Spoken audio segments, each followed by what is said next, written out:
Oi, alunos! Hoje a gente vai fazer um estudo um pouquinho diferente do que a gente vem estudando até agora, para entender o ABC, como está no título do texto, para entender o básico, né, a respeito da avaliação neuropsicológica. A avaliação neuropsicológica, como vocês vão ter acesso ao texto, ela é feita por um psicólogo que tenha especialização em neuropsicologia e que se espera que tenha um conhecimento sobre a patologia do sistema nervoso, que tenha um conhecimento sobre o funcionamento neurológico cerebral, tá? Então tem que ser um psicólogo especialista. E o seu foco de investigação se debruça basicamente na cognição e na memória. Por quê? Porque quando se trata de uma problemática referente ao sistema nervoso, ao cérebro, né, ao organismo responsável por essa parte de sustentar a psique, né, os efeitos vão aparecer principalmente nesse campo, o campo da linguagem, da memória, do pensamento e do comportamento. Então, né, o, o neuropsicólogo, a avaliação neuropsicológica, vai investigar quando existe a hipótese de que determinada problemática diz referência a uma disfunção ou uma lesão cerebral. Então, é nesse momento que a gente vai encaminhar alguém para uma avaliação neuropsicológica ou desenvolver uma avaliação neuropsicológica, né?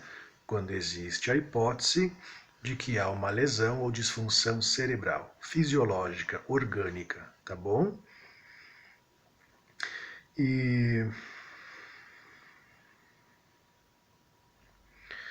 basicamente essa prática ela é muito semelhante ao funcionamento do computador, né?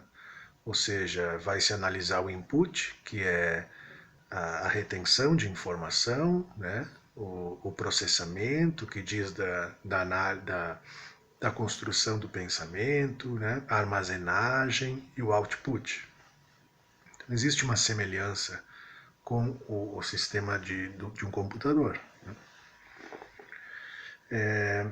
Mas existem alguns critérios que podem nos orientar para a gente poder ter alguma ideia do quando pode se tratar, sim, de uma problemática orgânica, organicista, biológica.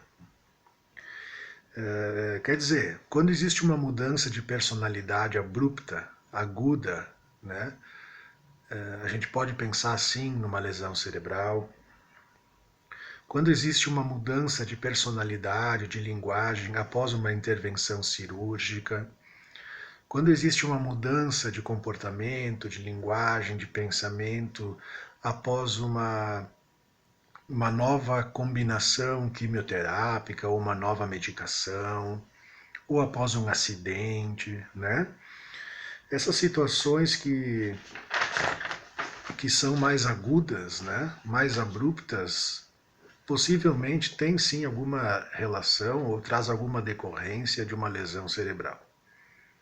Então, isso é basicamente o mais importante a pensar na avaliação neuropsicológica. Mas, claro, né? Vai se avaliar essa parte, mas nunca esquecendo e sempre sublinhando, sempre pontuando, tendo como eixo de intervenção e de escuta a subjetividade, o emocional, as palavras, né? Sempre valorizando a psique, a subjetividade, né?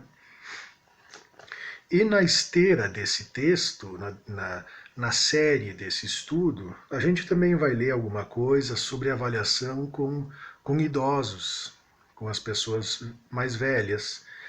e que tem, de certa forma, um caráter semelhante, porque quando a gente vai fazer a avaliação de um idoso, a gente também vai pensar na hipótese de que aquela mudança no comportamento, na memória, na cognição, pode ter sim algum correlato ou alguma relação orgânica.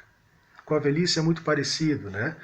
Porque a velhice ela vai se apresentar sempre como um processo, né, de decadência, de perda de potência cognitiva, de perda de potência de retenção de informação, de perda de potência no pensamento, né?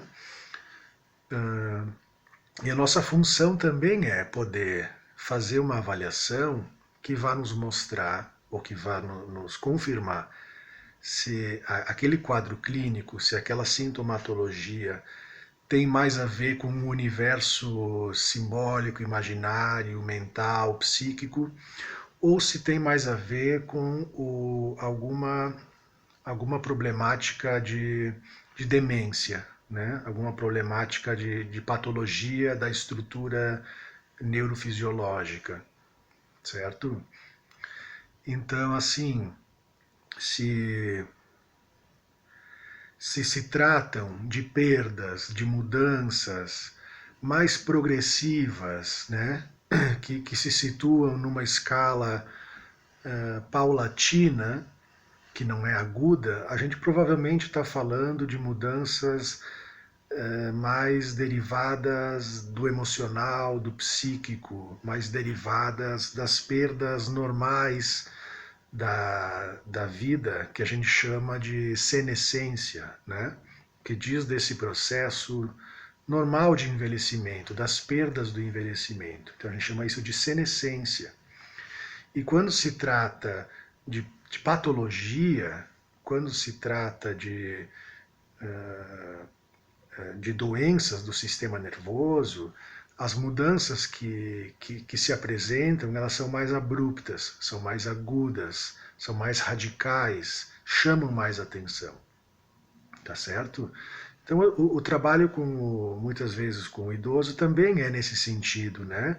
De poder investigar se aquele quadro que se apresenta tem relação mesmo com a velhice em si, e com os lutos, e com as dificuldades emocionais que ela traz, ou se tem relação com uma demência, com Alzheimer, com Parkinson, que está assim ancorado numa problemática orgânica, numa lesão cerebral, tá certo?